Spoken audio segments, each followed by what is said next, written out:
اگلا سوال ہے سورہ اخلاص پر ریاضت کر رہا ہوں، اس کا کوئی اور راز بتائیے۔ دیکھیں میرے خیال میں آپ نے ہمارے اس چینل کا وزٹ نہیں کیا، میں نے سورہ اخلاص پر بارہا بہت ساری نشستیں پڑھائی ہیں، کم از کم 30 سے 35 ویڈیوز میری پڑھی ہیں سورہ اخلاص کے متعلق، سورہ اخلاص کے موقعات، سورہ اخلاص کے اسم اعظم، سورہ اخلاص کی باطنی ریاضت، سورہ اخلاص کے باطنی راز، 29 ویڈیوز پڑھی ہیں، 29 ویڈیوز سورہ اخلاص کی، تو آپ ان کو جا کر سنیے۔ اگر پھر بھی کوئی کمی بیشی رہی ہے دوبارہ لکھیے اور میری آنے والی ویڈیوز کا انتظار کیجیے۔ دراصل آپ لوگ اپنے سوال جواب میں اتنی جلدی کرتے ہیں، پچھلے دنوں میں ایک بھائی نے کامنٹ کیا ہوا تھا کہ شاید آپ کو اپنے آپ پر تکبر ہے، بالکل بھی نہیں ہے، مجھے کس چیز کا تکبر ہونا ہے، میں فری آف کاسٹ آپ کو اللہ کا نام پہنچا رہا ہوں۔ میری ایج کے بندے سوشل میڈیا کی دنیا میں اپنا پرفارم کر رہے ہیں، وہ جس فن میں ماہر ہیں، ہر شخص اپنے اندر کی عکاسی کرتا ہے جب کوئی اچھا پلیٹ فارم اسے ملتا ہے، تو میرے اندر جو میرے بزرگوں نے میری تربیت کی ہے وہ چیز میں آپ کو گھر بیٹھے ڈونیٹ کر رہا ہوں، اور فری آف کاسٹ مجھے کسی کے لائک اور کسی کی کوئی چیز نہیں چاہیے، میں صلہ اللہ سے ہی چاہتا ہوں، اور میں نے آج تک کسی کو نہیں کہا کہ آپ میرے پاس آئیں، میں تو چاہتا ہوں کہ میں آپ کو اللہ کا نام دے رہا ہوں، اور امت محمدیہ اللہ کا نام لے کر میں جھوٹا ہو سکتا ہوں، مجھ میں کمیاں اور بیشیاں ہو سکتی ہیں، لیکن اللہ سچا، اس کا کلام سچا اور اس کے وعدے سچے، یہ حقیقت ہے۔ میں اپنی گارنٹی تو آپ کو نہیں دے سکتا، تاہم جو پیغام دے رہا ہوں، جو سودا بیچ رہا ہوں، وہ کھرا سودا بیچ رہا ہوں، اب وہ ہر کسی کا اپنا ذوق ہے، تو تھوڑا سا آپ ضبط نفس سے کام لیا کریں، مجھے کسی چیز کا کوئی تکبر نہیں ہے، میں آپ کے تمام سوالات کا جواب دوں گا، تھوڑا سا صبر کریں۔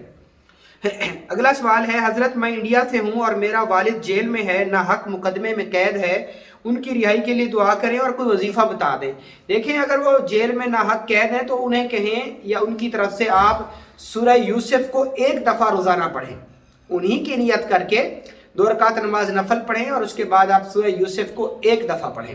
اگر یہ آپ نہیں پڑھ سکتے تو پھر گھر کے سارے اہل خانہ مل کے اور وہ قیدی بھی، یہ سارے گھر والے مل کے آپ 3125 بار روزانہ پڑھیں، لا الہ الا انت سبحانک انی کنت من الظالمین، آیت کریمہ کو 40 دن، تو اس میں تعداد پوری ہوگی 1,25,000 بار۔ تو اس کے بعد آپ اللہ سے دعا مانگیے، اور جو وہ آپ کے والد صاحب ناحق مقدمے میں قید ہے وہ بھی بارہا جو ہے نا وہ آیت کریمہ کا ورد کریں اور آیت استغفار پڑھیں، اور استغفار کی قرآن کی جب سب سے خوبصورت آیت ہے وہ سورہ مزمل کی آخری آیت ہے، وَاسْتَغْفِرُ اللَّهَ اِنَّ اللَّهَ غَفُورٌ الرحیم، کہ اے اللہ میں تو اس سے مغفرت چاہتا ہوں، کیوں؟ اِنَّ اللَّهَ غَفُورٌ الرحیم، کیونکہ تو غفور اور رحیم ہے۔ ہم اللہ کو اپنے گناہوں سے اللہ سے اپنے گناہوں کا استغفار کر رہے ہیں، ساتھ اس کی ان صفات کو مخاطب کر رہے ہیں جس میں اللہ رب العزت کے غفور اور رحیم ہونے کی صفت شامل ہو رہی ہے۔ تو آپ سورہ مزمل کی آخری آیت جو ہے جسے آیت استغفار کہتے ہیں، وَاسْتَغْفِرُ اللَّهَ إِنَّ اللَّهَ غَفُورٌ الرحیم، اس کو پڑھیے۔ اگلا سوال ہے ناخن پر جادو ہو سکتا ہے؟ ناخن پر ہونے والے جادو کی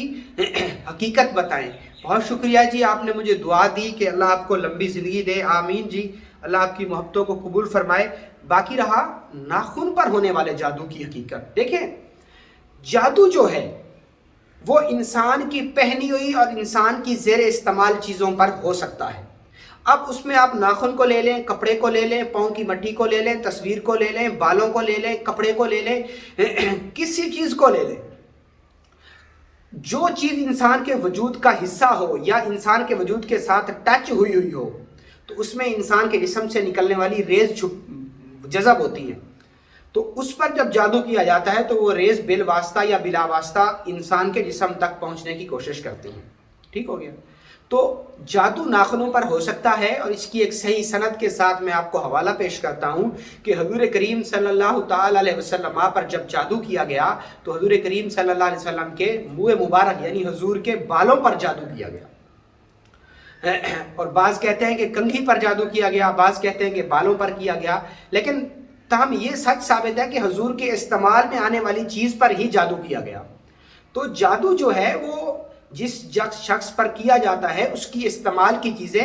اگر جادو میں استعمال کی جائیں تو وہ سحر زدہ پر بہت جلدی اثر انداز ہوتی ہیں۔ بالکل ناخنوں پر جادو ہوتا ہے، اور مختلف کتابوں میں بھی اس کے طریقے درج ہیں، اور جو اس کا علاج ہے وہ یہ ہے کہ آپ اپنے ناخن کاٹیں سنت کے حساب سے، اور جمعے والے دن کاٹیں۔ جب آپ اپنے ناخن کاٹ رہے ہوں اس وقت آپ باوضو حالت میں ہونے چاہیے۔ آپ اپنے ناخن کاٹیں اور ناخن کاٹ کے سفید ٹیشو پیپر میں رکھ لیں، ہاتھوں کے بھی اور پاؤں کے بھی۔ پھر اس کے اوپر 313 بار آپ پڑھیں انا للہ و انا الیہ راجعون، انا للہ و انا الیہ راجعون۔ اس کو 313 بار پڑھیں اور دم کر دیں، اور یا قابضو 903 بار پڑھیں، یا قابضو 903 بار پڑھیں، اور پھر اللہ سے یہ دعا کریں کہ اللہ رب العزت میرے جسم میں بالواسطہ یا بلا واسطہ نظر بد، جادو، جنات یا دوسری شیاطینی نظر بد یا دوسری تمام طرح کی بلیات اور آفات کو قبض فرما دیں، کیونکہ تو قابض ہے، تو یا قابض ہے اور تو القابض ہے، ٹھیک ہے۔ پھر ناخنوں کے اوپر دم کر دیں اور ان کو کسی پاکیزہ زمین میں دفن کر دیں۔ یہ عمل چند دن لازمی کریں، تو اس سے جتنے بھی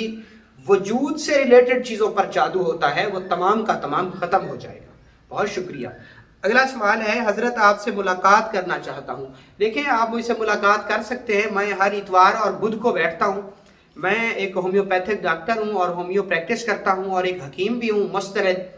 تو میرا دواخانہ بھی ہے اور ہومیو کلینک بھی ہے۔ تو آپ مجھ سے رابطہ کر کے، کامنٹ باکس میں میرا نمبر دیا ہوا ہے، آپ اس پر رابطہ کر کے مجھ سے مل سکتے ہیں، اور مجھ سے ملنے کی کوئی فیس نہیں ہے۔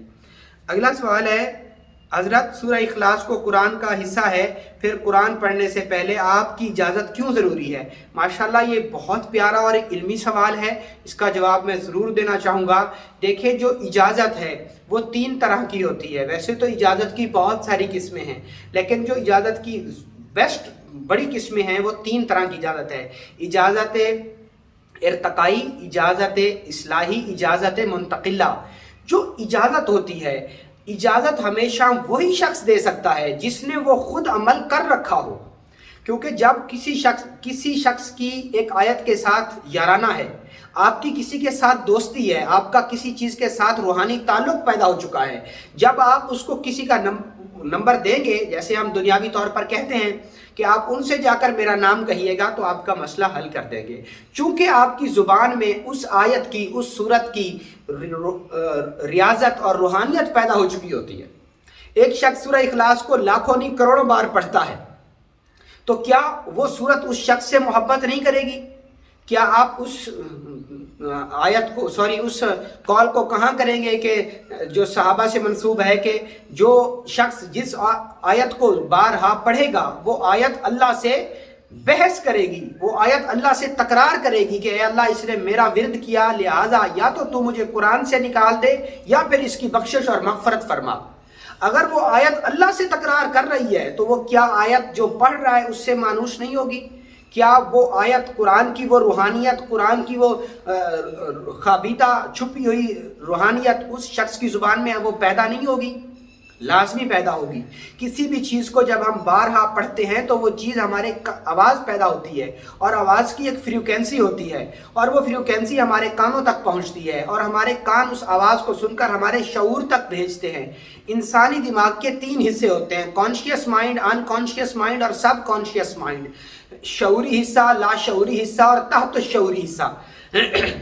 جب ہم کسی بھی قرآن کی آیت کو بارہا پڑھتے ہیں تو زبان پڑھتی ہے، زبان سے ایک شور پیدا ہوتا ہے، وہ شور کان سنتے ہیں، اور کان پھر شعور کو بھیجتے ہیں، شعور سے وہ چیز لا شعور میں جاتی ہے، اور لا شعور سے وہ تحت شعور میں جاتی ہے، اور تحت شعور کے پردوں پر وہ چیز ایک خاص شکل لے کر انسان کو خواب میں نظر آتی ہے۔ اتنا اثر ہوتا ہے۔ اب مثال کے طور پہ ایک شخص درود پڑھتا ہے اور وہ ہر وقت درود پڑھتا ہے، نتیجہ اس کا یہ ہوتا ہے کہ وہ خواب میں کہتا ہے کہ مجھے حضور کی زیارت ہوئی ہے یا مجھے مختلف بزرگان دین کی زیارت ہوئی ہے، چونکہ وہ درود کے اندر جو خوابیدہ روحانیت ہے وہ ایک خاص شکل اختیار کر کے نیند میں انسان کو نظر آتی ہے۔ یہی وجہ ہے کہ اجازت ضروری ہے۔ اجازت بڑے بڑے بزرگان دین، اولیاء اللہ، صالحین، معصومین علیہ السلام سے باقاعدہ طور پر ثابت ہے، اور مولانا روم جیسے بڑے بزرگ، مولانا شیخ سعدی جیسے بڑے بڑے بزرگ، اور حضرت خواجہ باقی باللہ رحمۃ اللہ تعالیٰ علیہ، حضرت معین الدین چشتی اجمیری رحمۃ اللہ تعالیٰ علیہ، حضرت نظام الدین اولیاء رحمۃ اللہ تعالیٰ علیہ، حضرت شاہ جمال جان من جمن جنتی رحمۃ اللہ تعالیٰ علیہ، حضرت عبداللہ شاہ غازی رحمۃ اللہ تعالیٰ علیہ، اور پیر جماعت علی شاہ صاحب رحمۃ اللہ تعالیٰ علیہ جیسے بڑے جید بزرگ اور عالم دین صوفی باصفا لوگوں نے باقاعدہ طور پر اجازت لینے کے لیے سینکڑوں کلومیٹر کا پیدل سفر کیا ہے۔ کس لیے؟ کیونکہ اجازت ایک ٹرانسفر ہوتی ہے، ایک چیز کی روحانیت ایک زبان سے دوسری انسان میں منتقل ہوتی ہے، اور جو شخص آپ کو اجازت دے رہا ہے وہ شخص اس چیز پر عامل ہونا چاہیے۔ ہمارے ہاں بدقسمتی سے ہر وہ شخص اجازت دے رہا ہے جس نے وہ خود کوئی عمل کیا ہی نہیں ہے۔